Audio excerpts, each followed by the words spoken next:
नमस्कार, स्वागत है आप सभी का एटीन स्वदेश पर। मैं हूं आपके साथ सौमित्र बुटकर। आप देख रहे हैं मार्केट्स पर हमारी खास पेशकश कल की तैयारी। आइए बता दें आपको क्या खास लेकर आए हैं आज शो में हम आपके लिए। शानदार तेजी के साथ बाजार आज बंद हुए हैं। कहां से पुश मिला है बाजार को और कहां से ये तेजी आ रही है, इस पर करेंगे हम चर्चा अपने एक्सपर्ट से। कल क्रेडिट पॉलिसी का ऐलान होने वाला है, सभी की नजरें वहां पर हैं। ब्याज दरों का क्या होगा, यहां से क्या अब आगे ब्याज दरें बढ़ेंगी, इस पर भी सलाह लेंगे। इसके अलावा कई दिग्गज कंपनियों के नतीजे आज आए हैं, उस पर भी चर्चा होगी। और कल कहां पर मिल सकता है आपको कमाई का मौका, क्रेडिट पॉलिसी के बाद कैसे ट्रेड करें, ये बताएंगे शो में आगे। चलिए शुरुआत करेंगे हम शेयर बाजार से ही, जहां हमने देखा कि आज लगातार दूसरे दिन तेजी देखने को मिली। निफ्टी 197 अंक चढ़कर 17,464 पर बंद हुआ। सेंसेक्स में भी 650 अंकों से ज्यादा की मजबूती देखने को मिली। निफ्टी बैंक 582 अंक चढ़कर बंद हुआ। बाजार में और कहां पर सबसे ज्यादा एक्शन रहा, बताने के लिए मेरे सहयोगी डिम्पी कालरा जुड़ रहे हैं मेरे साथ। अभी हफ्ते की आप देखें तो 2 ही दिन हुए हैं, लेकिन बाजार ने अच्छी खासी रिकवरी करना फिर से शुरू कर दिया है। मैं ये बोलूँगा कि कल की एक्सटेंशन है मार्केट की, जो आज आपको बाजार के अंदर आता हुआ दिखा, क्योंकि कल सेकंड हाफ का बाजार काफ़ी अच्छा था, स्ट्रॉन्ग था, और आज मार्केट के अंदर वापस पुल बैक हमको बनता हुआ दिखा। अगर आप अपनी स्क्रीन पर देखेंगे तो करीब 200 अंकों के आसपास की बढ़त हमको निफ्टी पर दिखी है।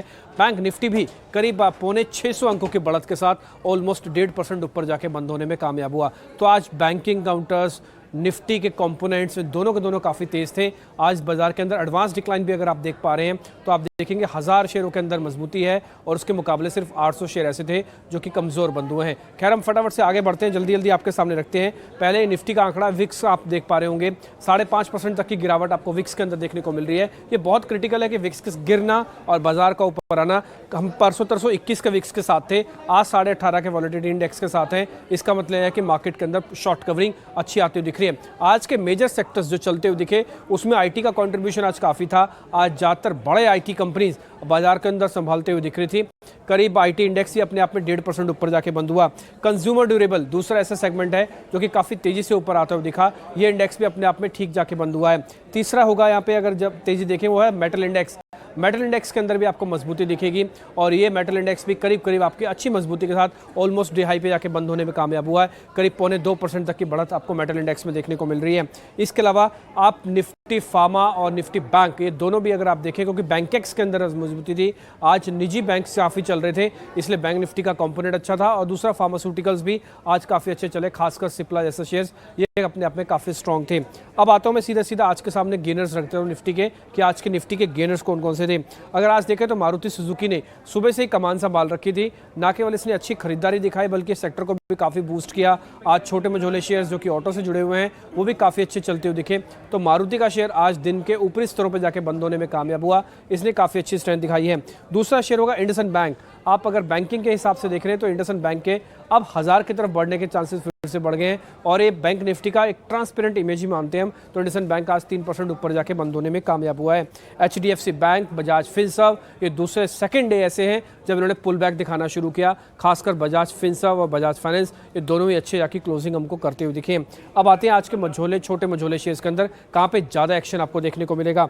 आज मिला वो है बॉम्बे स्टॉक एक्सचेंज बीएससी का शेयर, अब ये 2200 के लेवल को भी पार करके क्लोज करके गया है, ये इंपॉर्टेंट है। आप देख पा रहे हैं कि बीएससी लगातार 1600 से चलकर अब 2200 तक, 2300 तक भी इनफैक्ट जाने की कोशिश कर रहा है। आज की बढ़त 7.5% से ज़्यादा की थी।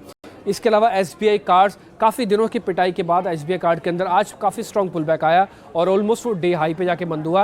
ये छोटे मझोले शेयरों की कैटेगरी के अंदर आता है, इसको हम निफ्टी 500 बोलते हैं। तीसरा शेयर हमारी लिस्ट में था वो था एमएमटीसी। सरकारी बैंकों में अगर आप, सरकारी कंपनीज में अगर आप देखेंगे तो वहाँ पर भी रुक रुक के खरीदारी आ रही है। 4.5% की मजबूती एमएमटीसी में आती हुई दिखी। आज का सुपरस्टार जिसको कहें कि आज किसी ने इसको आज नहीं गैस किया था कि आज ये ओपनिंग के इस तरह का सर्किट लगा देगा, वो था अदानी विल्मर। कल ही इसकी लिस्टिंग हुई है, सिर्फ 24 घंटे पहले लिस्ट होने वाला शेयर आज अपर सर्किट पे करीब 20% की तेजी के साथ आज ये लॉक हो गया और ये मार्केट के अंदर आज का सुपरस्टार बना। खैर, कुल मिला के हीट मैप आपकी स्क्रीन पर आपको पता लग जाएगा कि यहाँ पे जो बढ़त वाले शेयर्स थे उसमें फार्मास्यूटिकल्स, कुछ हद तक बैंक्स और कुछ हद तक मेटल शेयर्स का दबदबा था। और आज जो थोड़े कमज़ोर हुए आईटीसी और कमोडिटीज़ के कुछ एक शेयर्स, केमिकल्स के थोड़े शेयर्स, वो थोड़ा आज जाके कमज़ोर हुए हैं। कुल मिला के आज की क्लोजिंग काफ़ी अच्छी रही। कुल शानदार ट्रेडिंग डे आज का और क्लोजिंग भी काफ़ी अच्छी रही। हमारे दोनों मेहमान आस्था जैन और विनय रजानी हमारे साथ जुड़ गए हैं। बहुत बहुत स्वागत आप दोनों का। विनय, आपसे शुरुआत करना चाहेंगे। 17,400 के पार पहुंच गया है निफ्टी। क्या देखते हैं आप? आपको लगता है कि जो शानदार पुल बैक हमने देखा है आज के ट्रेडिंग सेशन में भी ये कंटिन्यू कर पाएगा आगे? जी सुमितो, एक तो क्लोज काफी स्ट्रॉन्ग रहा है। डेफिनेटली पिछले 2 दिन से हम शॉर्ट कवरिंग देख रहे हैं। हालांकि बैंक निफ्टी में अच्छी खासी शॉर्ट कवरिंग हुई है। कभी कहीं ना कहीं हम लॉन्ग बिल्डअप अभी भी नहीं देख रहे हैं, but definitely it is a good close. अभी भी मार्केट का अगर ओवरऑल ट्रेंड देखने जाए तो चॉपी ही बोल सकते हैं। अभी भी कहीं ना कहीं हम हायर टॉप हायर बॉटम का फॉर्मेशन नहीं देख रहे हैं। अगर पिछले जो 2 टॉप बने थे उसका हम उसको जोड़ते हुए जो डाउनवर्ड स्लोपिंग ट्रेंड लाइन बनाते हैं, 18,350 पे हमने एक टॉप देखा था। उसके बाद हमने फरवरी मंथ में करीबन 17,800 पे एक इंटरमीडिएट टॉप बनते हुए देखा था। तो ये टॉप को जोड़ते हुए जो डाउनवर्ड स्लोपिंग ट्रेंड लाइन आ रही है वो करीबन 17,550 से 17,600 के बीच कहीं आ रही है। तो ये एक लेवल है, जो रेंज है निफ्टी की, एक शॉर्ट टर्म रेजिस्टेंस के तौर पे काम कर सकती है। कल आरबीआई की पॉलिसी भी है, तो ये भी देखना रहेगा कि हम इस लेवल के ऊपर बंद आते हैं नहीं। पिछले दिनों में हम 17,500 में अच्छी खासी कॉल राइटिंग भी देख रहे थे डेरिवेटिव साइड से। तो ये एक अहम लेवल है 17,550 से 17,600 का। उसके ऊपर अगर क्लोज आता है तो वापस से हम मीडियम टर्म अप ट्रेंड में आ जाएंगे। तब तक आप बोल सकते हैं कि एक चॉपी ट्रेंड में से गुजर रहे हैं, एक स्टॉक स्पेसिफिक और सेक्टर स्पेसिफिक बुलिशनेस में गुजर रहे हैं। लेकिन कहीं ना कहीं पुट कॉल रेशियो का करीबन 1 के लेवल के आसपास होल्ड करना अभी भी ओवरसोल्ड सिनारियो ही दिखा रहा है। तो एटलीस्ट मेरे को ऐसा लग रहा है कि कल का सेशन तो पॉजिटिव ही रहना चाहिए और काफी सारे सेक्टर्स जो परफॉर्म कर रहे हैं जैसे कि ऑटो है, मेटल है, उनकी तेजी कायम रहनी चाहिए। तो पर्टिकुलरली 1 से 2 दिन के लिए मेरे हिसाब से 100 से 150 पॉइंट की निफ्टी में तेजी अभी भी कायम हो सकती है और स्टॉक स्पेसिफिक आपको काफी सारी एक्शंस दिखेगी। लेकिन पोजिशनल व्यू हम तेजी का 17,600 के ऊपर ही लेंगे। करेक्ट, बिल्कुल। तो यहाँ पर 1 से 2 दिन के अंदर करीब 100 पॉइंट की तेजी और आ सकती है निफ्टी में, ऐसा विनय को लगता है। 17,550 से 17,600 ये वो बैंड बताया है जो रेजिस्टेंस है। इसके ऊपर अगर क्लोज होता है तो फिर पोजिशनल कॉल्स ली जा सकती हैं। आस्था, सीधे स्टॉक स्पेसिफिक चर्चा करते हैं। हमने भारतीय एयरटेल की कमेंट्री सुनी आज और उन्होंने ये इंडिकेशन दिए हैं कि इस साल के अंत तक फिर से प्राइस इंक्रीज हो सकते हैं। एक टारगेट रखा है उन्होंने अपने लिए कि जो आरपू है वो 2,000 रुपये, माफ़ कीजिए 200 रुपये पर मंथ तक ले जाना चाहते हैं। मैं ये जानना चाहता हूं कि ये आपको क्या लगता है, कितना रियलिस्टिक टारगेट उन्होंने रखा है अपने लिए और इस पूरे डेवलपमेंट का आज के स्टॉक प्राइस पर किस तरह का असर दिखेगा?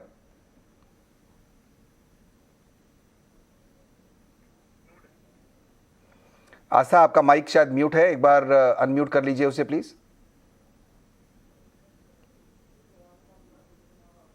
Good evening Soumitra. भारतीय एयरटेल के अगर सेकेंड लार्जेस्ट ये ऑपरेटर, टेलीकॉम ऑपरेटर है इंडिया में, और जिस तरह से इन्होंने पहले भी यहाँ पे जो टैरिफ हाइक्स किए थे उसकी वजह से आरपू हमें बढ़ते हुए नजर आए थे और इसका सीधा असर कंपनी के आरओई पे पड़ता है। जब भी इस तरह की टैरिफ हाइक होती है तो कंपनी के रिटर्न रेशियोज काफी बढ़िया हमें यहाँ पे परफॉर्म करते हुए नजर आते हैं।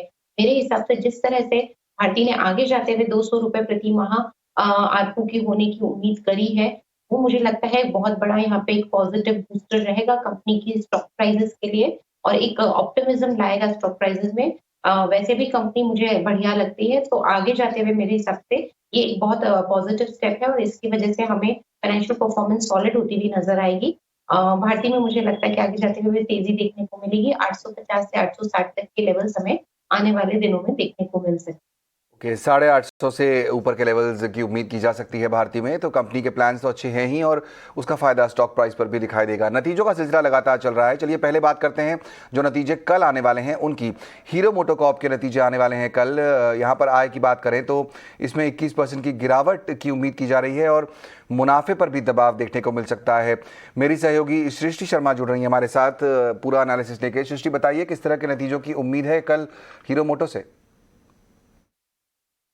अगर हीरो मोटोकॉर्प की बात करें तो हम जानते ही हैं कि इस बार जो वॉल्यूम्स हैं वो काफ़ी प्रेशर में रही हैं। सबसे बड़ा ऑटो सेक्टर में ये अंडर परफॉर्मर साबित हुआ है। इनकी जो ओवरऑल वॉल्यूम्स है करीब 30% की साल दर साल वहाँ गिरावट देखने को मिली है। हालांकि सीक्वेंशली वहाँ पे 10% की इम्प्रूवमेंट ज़रूर कंपनी ने देखी है, पर अगर इनके रेवेन्यू की बात करें तो वहाँ पे वीकर वॉल्यूम्स के चलते प्रेशर ज़रूर देखने को मिलेगा। 21% की साल दर साल हम गिरावट की उम्मीद कर रहे हैं और कंपनी 7729 करोड़ अपनी टॉप लाइन में घोषित करती हुई नजर आ सकती है। बट इसी के साथ कंपनी ने कुछ प्राइस हाइक्स भी लिए हैं, साथ ही कुछ कॉस्ट कटिंग इनिशिएटिव्स भी उन्होंने अंडरटेक किए हैं, जिसके चलते इनके जो मार्जिन्स है वहां थोड़ा सा सहारा मिलता हुआ इनको नजर आना चाहिए। अब अगर इनके एबिटा की बात करें तो वहां पे साल दर साल लगभग 40% की गिरावट की हम उम्मीद कर रहे हैं और ऑफ कोर्स मार्जिन्स पे भी प्रेशर रहेगा। 14.5% से घटकर इस बार 11.4% इनके एबिटा मार्जिन्स रहने का अनुमान लगाया जा रहा है। और तिमाही दर तिमाही देखें अगर तो वहां पे भी लगभग 120 बेसिस पॉइंट्स का कट हम आते हुए देख सकते हैं। और आखिरी में कंपनी के प्रॉफिट की बात करें तो वहां पे भी 40% की गिरावट के साथ 654 करोड़ हम कंपनी के बॉटम लाइन में एक्सपेक्ट कर रहे हैं। बट ये थी रही नंबर्स की बात। सबसे अहम होगा मैनेजमेंट की कॉमेंट्री देखना, आगे के लिए वो किस तरीके की आय और मार्जिन पर आउटलुक देते हैं, किस तरीके का पिकअप वो एक्सपेक्ट कर रहे हैं। स्पेशली एंट्री लेवल सेगमेंट में ये अहम होगा काफी देखना। और सबसे इंपॉर्टेंटली ईवी लॉन्च जो कि कंपनी कह रही है कि मार्च 2022 में वो लेकर आएंगे अपना पहला इलेक्ट्रिक व्हीकल, उस पे अगर मैनेजमेंट कुछ और डिटेल्स देता है तो वो भी एक पॉजिटिव ट्रिगर हो सकता है स्टॉक के लिए, क्योंकि मार्जिन्स हम देख रहे हैं कि सभी ऑटो कंपनीज के जो अनुमान लगा के चल रहे थे उससे बेहतर आ रहे हैं। तो देखते हैं अब हीरो मोटोकॉर्प किस तरीके के नतीजे पेश करता है। बिल्कुल, तो यहाँ दबाव की उम्मीद की जा रही है हीरो मोटो में। सृष्टि हमारे साथ हैं ही, तो सृष्टि एमएनएम की भी बात कर लेते हैं, उसके भी नतीजे कल आने वाले हैं और आपने जो एनालिसिस किया है उसके हिसाब से 9% यहाँ पर आय बढ़ने की उम्मीद है, मुनाफा 31% घटने की उम्मीद है। तो एमएनएम से क्या उम्मीद कर रही हैं, क्या डिटेल्स हैं आपके पास? तो महिंद्रा एंड महिंद्रा की बात करें तो सबसे अहम फैक्टर जो इस बार इनकी अर्निंग्स को इफेक्ट करता हुआ नजर आएगा वो रहेगा इनका प्रोडक्ट मिक्स, क्योंकि साल दर साल वहां पे बदलाव हुआ है। हमने देखा है कि इनका ऑटो सेगमेंट ने काफी बेहतरीन प्रदर्शन किया है, पर इनके ट्रैक्टर सेगमेंट पे दबाव रहा है, जिसके चलते इनकी आय तो अच्छी रहेगी पर बाकी के जो नंबर्स है वहां पे असर जरूर देखने को मिल सकता है। अगर इनकी रेवेन्यू की बात करें तो वहां पे करीब 9% की बढ़त की साल दर साल हमें उम्मीद है। 15,326 करोड़ हमारा अनुमान है। पर इसी प्रोडक्ट्स मिक्स के चलते और साथ ही जिस तरीके का हम कमोडिटी कॉस्ट इन्फ्लेशन देख रहे हैं, इसके चलते कंपनी का जो EBITDA है वहां पे साल दर साल 21% की हमें गिरावट देखने को मिल सकती है। 1893 करोड़ हमारा अनुमान है।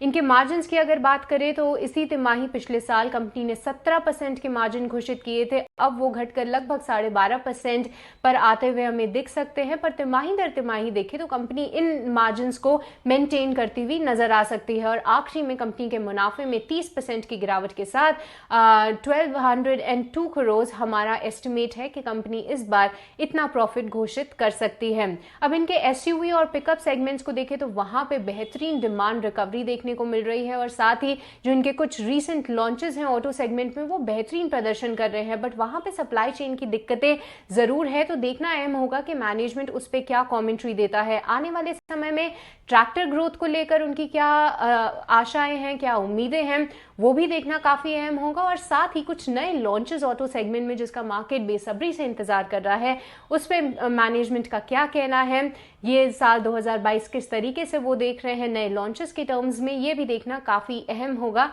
तो नजर रखिए महिंद्रा एंड महिंद्रा पर। शुक्रिया सृष्टि, हीरो मोटो और महिंद्रा एंड महिंद्रा का यहाँ पर प्रीव्यू देने के लिए।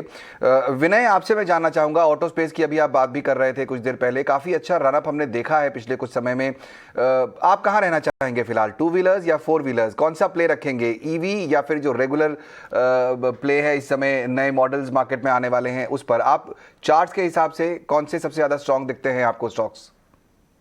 सुबह तो देखो चार्ट के हिसाब से देखने जाए तो डेफिनेटली 4 व्हीलर्स ही मेरे को ज़्यादा पसंद हैं, क्योंकि आप मारुति का टेक्निकल सेटअप देखो, टाटा मोटर्स का सेटअप देखो, एस्कॉर्ट्स देखो या महिंद्रा एंड महिंद्रा देखो, तो ये काफ़ी रिलेटिवली काफ़ी स्ट्रॉन्ग है compare to other 2 wheeler stocks. तो ऑटो सेक्टर में से तो टेक्निकली तो फिलहाल ऐसा लग रहा है कि 4 wheelers will outperform. M N M की जहां तक बात करें तो एमएनएम ग्रेजुअली काफ़ी नीचे आ गया है। ऊपर में हमने पिछले लेवल्स देखे थे 980 के, 980 से अभी 840 के लेवल पे आ गया है। अभी मेरे हिसाब से एक लॉन्ग टर्म सपोर्ट पे आ गया है। एमएनएम जैसा स्टॉक जो 200 डेज मूविंग एवरेज के आसपास अभी घूम रहा है, तो मेरे हिसाब से इट इज एन अपॉर्चुनिटी। एक upward sloping trend line monthly chart पे भी देखने जाए तो करीबन 800 पे एक लॉन्ग टर्म सपोर्ट मुझे दिख रहा है। तो मुझे ये अपॉर्चुनिटी दिख रही है महिंद्रा एंड महिंद्रा जैसा स्टॉक्स में। कुछ भी हालांकि रिजल्ट्स में नेगेटिव भी आता है, करीबन 800 के करीबन स्टॉक मिलता है तो लॉन्ग करके ही चलना चाहिए। हीरो मोटोकॉर्प और जो बजाज ऑटो है नीचे से रिकवर हुए हैं, लेकिन अभी देखना है कि फर्दर उनमें रिजल्ट्स के बाद तेजी टिकती है कि नहीं। बट अभी relatively I am bullish on four wheeler stock, specially Maruti is looking attractive on the charts and stocks like Mahindra and Mahindra which has reached a long term support, तो वहां पे भी हम एक्यूमुलेट करने की सलाह रहेगी। फोर व्हीलर्स पर आप बेट कर सकते हैं अगर ऑटो स्पेस आपको पसंद आता है तो। आस्था, आपने नायका के नंबर्स देखे, यहाँ पर मुनाफा काफ़ी हद तक घटता हुआ दिखाई दिया है। करीब करीब 70 करोड़ का मुनाफा था पिछले क्वार्टर में, जो अब घट के 28 करोड़ पर आ गया है। आय ज़रूर बढ़ी है नायका की, लेकिन इसके बाद अगर हम मार्जिन देखें तो वो भी करीब 6.5% पर पहुँच गई है, 13% से घट कर। क्या आपको लगता है यहाँ से आगे चाल हो सकती है नायका की? जी देखिए, जिस तरह से यहाँ पे नतीजे आए हैं, मेरे हिसाब से नतीजे इतने ज़्यादा यहाँ पे अच्छे नहीं है और शायद मार्केट ने उनको भी जो यहाँ पे एक रिएक्शन दिया है वो नेगेटिव साइड पे ही है, क्योंकि आज भी अगर मैं देखूँ तो मार्केट्स में वीकनेस ही थी। शेयर प्राइसेस में मुनाफा क्योंकि घट गया है काफ़ी ज़्यादा, 70 करोड़ से देखें तो 28 करोड़ का मुनाफा, तो एक बड़ा फॉल हमने यहाँ पे देखा है। मेरे हिसाब से एबिटा में भी हमने फॉल देखा है। सो ओवरऑल जब तक ऑपरेटिंग मार्जिन्स, एबिटा और बॉटम लाइन यहाँ पे तेजी नहीं दिखाती, तब तक स्टॉक प्राइसेस में एक यहाँ पे तेजी नहीं आएगी, मुझे ऐसा लगता है। तो जिन्होंने लिए हुए हैं उनको तो एटलीस्ट लॉन्ग टर्म के लिए वेट करना पड़ेगा। मेरे हिसाब से अभी 1850 के आसपास ये ट्रेड कर रहा है, उसके भी थोड़े नीचे के लेवल्स हमें देखने को मिलेंगे। तो नई खरीदारी करने की तो अभी मैं राय नहीं दूंगी, लेकिन लिया हुआ है तो लॉन्ग टर्म के लिए अभी होल्ड करना पड़ेगा और नेक्स्ट क्वार्टर के रिजल्ट्स पे यहाँ पे नजर रखनी पड़ेगी। ओके, तो फिलहाल नई खरीदारी, जी, तो नई खरीदारी की सलाह तो फिलहाल नहीं है, लेकिन नेक्स्ट क्वार्टर के रिजल्ट्स तक वेट करेंगे। अगर आपको नई खरीदारी करनी है, अगर आपके पास है स्टॉक, तो फिलहाल होल्ड करें तो बेटर होगा। आस्था, एक और स्पेस जो काफ़ी एक्शन में था वो था पावर। आज दो बड़ी कंपनियों के नतीजे आए, टाटा पावर और पावर ग्रिड। पावर ग्रिड का मुनाफा भी बढ़ा है, टाटा पावर का भी हमने देखा कि मुनाफा बढ़ते हुए दिखाई दिया है, बढ़कर अब वो 550 करोड़ के ऊपर पहुँच गया है। इस स्पेस में नज़र पड़ी है आपकी, क्या टॉप पिक होगी? जी बिल्कुल, यहाँ पे मैं अगर सबसे पहले पावर ग्रिड की बात करूँ तो मेरे हिसाब से पावर ग्रिड मुझे काफ़ी ज़्यादा यहाँ पे जो नतीजे आए थे वो काफ़ी यहाँ पे बेहतरीन लगे। टाटा पावर में हमने देखा थोड़ा-सा मार्जिन्स में हमने एक गिरावट देखी थी, जबकि अगर मैं पावर ग्रिड की बात करूँ तो 3,300 से 3,700-800 करोड़ के आसपास का प्रॉफिट आया है। तो मेरे हिसाब से और एबिटा में भी हमने एक उछाल देखा है। अगर मैं यहाँ पे पावर ग्रिड की बात करूँ तो ऑल ओवर पावर ग्रिड मुझे ज़्यादा पसंद आता है, अगर मैं सिर्फ नतीजों की बात करूँ, और उसी वजह से मेरे हिसाब से यहाँ पे आगे जाते हुए भी तेजी जारी रहेगी। 209 के आसपास आज का क्लोज था। मेरे हिसाब से आने वाले दिनों में हमें 220 के ऊपर भी लेवल देखने को मिलेंगे, जो स्टॉक प्राइसेस को ड्राइव कर सकते हैं 230 से 235। ओके, तो पावर स्पेस में अगर आपको फोकस करना है, पावर ग्रिड 220 तक की पॉसिबिलिटी रखता है जाने की। चलिए, कल का सबसे बड़ा जो इवेंट है उस पर फोकस कर लेते हैं। कल क्रेडिट पॉलिसी का ऐलान होने वाला है और इस बार पॉलिसी में ब्याज दरें घटने या बढ़ने का अनुमान तो नहीं है, लेकिन रिजर्व बैंक की कमेंट्री पर बाजार की नज़र ज़रूर रहेगी। और किन किन मुद्दों पर फोकस कर रहा है बाजार, इस पर ईटी नाउ स्वदेश ने बाजार के जानकारों और इकोनॉमिस्ट के बीच एक पोल करवाया। क्या निकल कर आया इस पोल में, बताने के लिए मेरे सहयोगी डिम्पी एक बार फिर हमारे साथ जुड़ रहे हैं। डिम्पी, बताइए। क्या रेपो रेट में कोई चेंज होगा या रिवर्स रेपो रेट में चेंज होगा? तो रिवर्स रेपो को लेकर हमको आंसर्स काफ़ी मिले।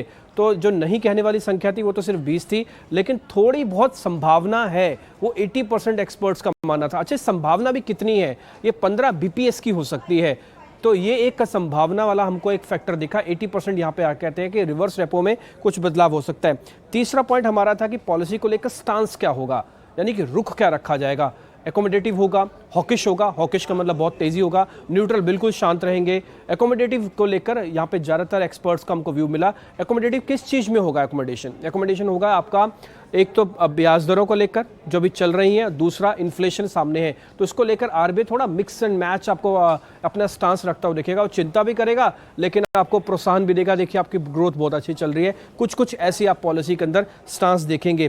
क्या आरबीआई महंगाई लक्ष्य में कोई बदलाव करने वाला है? क्योंकि FY22 के अंदर जो महंगाई का लक्ष्य है वो 5.3 है। क्या इसमें कोई बदलाव हो सकता है? देखिए, ये सबसे कोर इंपॉर्टेंट क्वेश्चन है कि क्या इसमें कुछ बदलाव हो सकता है। इसलिए आप मैंडेट भी थोड़ा फ्रेगमेंटेड देख पा रहे हैं। हाँ कहने वाले हैं 20 कि हाँ बदलाव हो सकता है, अपवर्ड रिवीजन हो सकती है। नहीं कहने वाली संख्या है 60 कि अभी एक हो सकता है इस पॉलिसी में इन्फ्लेशन को लेकर ज़्यादा ना बोले आरबीआई गवर्नर, लेकिन आने वाली पॉलिसीज में बोले, इसलिए 60% है। कुछ नहीं कहने वाली संख्या भी 20 है, आप इसको इग्नोर नहीं कह सकते।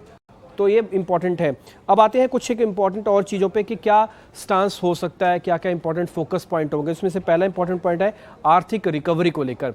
क्या आर्थिक रिकवरी को लेकर कुछ कमेंट्री आएगी, महंगाई को लेकर कमेंट्री आएगी? यस, इसका जवाब है यस, ये आपको ज़रूर आती हुई दिखेगी। दूसरा है क्रिप्टो करेंसी और डिजिटल करेंसी को लेकर क्या आरबीआई गवर्नर कुछ बोलेंगे, क्योंकि देखिए इसी बार बजट के अंदर 30% के आसपास का क्रिप्टो करेंसीज को लेकर बात हुई है, और रुपी को करेंसीज को लेकर भी आप अभी अभी बात करते हुए दिखेंगे। बॉन्ड यील्ड को लेकर भी अगर आप देखेंगे तो यहाँ पे कुछ असर आएगा नहीं आएगा, तो इसको लेकर बातचीत होगी। एक इंपॉर्टेंट चीज़ है क्रूड को लेकर, और क्रूड पे क्या बात होगी ये इंपॉर्टेंट होगा। कोई 95 का भी क्रूड चल रहा है और बजट के अंदर करीब 75% के क्रूड के आसपास की बातचीत हुई है, $75 के आसपास की, तो इसको लेकर भी इंपॉर्टेंट बयान आ सकता है। ये कुछ एक इंपॉर्टेंट फोकस्ड एरिया होंगे जो कि आपको आते हुए दिखेंगे। बिल्कुल, और ईटी नाउ स्वदेश पर हम आपको सबसे पहले बताएंगे पॉलिसी का जब ऐलान होगा तो उसमें क्या फैसले हुए हैं, और एनालिसिस भी आपके पास होगा। कल सुबह 9:30 बजे से हमारे साथ जुड़िएगा। लेकिन अभी फ़िलहाल वक्त हो गया है हमारे शो में ये जानने का कि कौन से आइडियाज़ हमारे मेहमान आज लेकर आए हैं कल के ट्रेडिंग सेशन के लिए। वक्त है VIP शेयर का।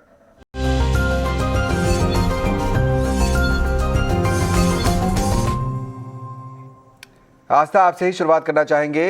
कल पॉलिसी की बात यहाँ पर लगातार चल रही है और बाजार को अब देखना होगा कि किस तरह आरबीआई गवर्नर की कमेंट्री रहती है।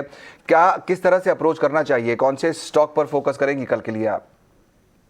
बेसिकली देखा जाए तो जहाँ यहाँ पे पॉलिसी स्टैंड की बात है तो मेरे हिसाब से सबसे बड़ा इम्पोर्टेंट जो यहाँ पे एक स्टेप रहेगा वो रहेगा कि जो अब तक अकोमोडेटिव स्टैंड था वो शायद अब अकोमोडेटिव नहीं रहेगा, तो वो एक सबसे इम्पोर्टेंट मुझे लग रहा है कि एक स्टैंड हो सकता है। दूसरी तरफ हम भी ये मान के चल रहे हैं कि रिवर्स रेपो रेट में एक हाइक हमें देखने को मिल सकता है। और तीसरा, इन्फ्लेशन की क्या प्रोजेक्शंस आरबीआई रखती है, क्योंकि वहां पे भी कड़ी नजर रखनी होगी, तो ये तीनों पे काफी ज्यादा नजर रखनी होगी। लेकिन अगर स्टॉक स्पेसिफिक की बात करें तो मुझे सीसीएल प्रोडक्ट्स, ऑल्दो ये इतना ज्यादा रिलेटेड नहीं है मॉनेटरी पॉलिसी से, बट जिस तरह के रिजल्ट्स यहाँ पे कंपनी ने पेश किए थे, काफी स्ट्रॉन्ग मोमेंटम लगता है इस काउंटर में, तो सीसीएल प्रोडक्ट्स में मैं खरीदारी करने की सलाह दूंगी।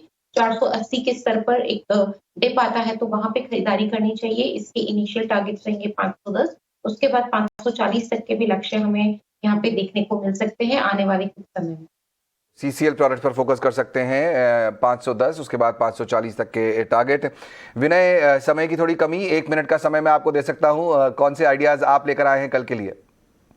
मेरी तरफ से 2 ट्रेडिंग पिक रहेगी जिसका टाइम फ्रेम 1 वीक रहेगा। पहला पिक है हिंडाल्को, मेटल स्पेस में आप तेजी देख रहे हैं और कल इसके रिजल्ट्स हैं हालांकि, पर जिस हिसाब से इंटरनेशनल कमोडिटीज के प्राइस बढ़ रहे हैं एल्यूमिनियम के खास करके, उसको चलते लग रहा है कि ये पूरी space Hindalco NALCO out perform करेगी। तो हिंडाल्को 543 पे बाय कीजिए, 530 का ट्रेडिंग स्टॉप लॉस एंड 565 का एक शॉर्ट टर्म टारगेट आप लेके चल सकते हैं। सेकंड पिक ऑटो में से है मारुति सुजुकी, हालांकि अच्छा खासा ब्रेकआउट हमने फ्लैग पैटर्न ब्रेकआउट आते हुए देखा है और one of the best performing stock in the auto space. तो 8960 के लेवल पे आप लॉन्ग कर सकते हैं। 8800 का एक स्टॉप लॉस लगाइए और अपसाइड में आप 9325 का टारगेट एक्सपेक्ट कर सकते हैं। तो दोनों पिक आप 1 वीक के लिहाज से ले सकते हैं। बिल्कुल, तो 1 वीक के लिए यहाँ पर 4 व्हीलर्स पर बेट कर रहे हैं विनय। मारुति इनकी टॉप पिक, उसके अलावा हिंडाल्को पर भी आप फोकस कर सकते हैं, वहाँ भी अच्छे रिटर्न मिलने की उम्मीद। बहुत शुक्रिया आस्था और विनय आज समय निकालकर चर्चा में शामिल होने के लिए। चलिए, कल की तैयारी की पूरी टीम को दीजिए।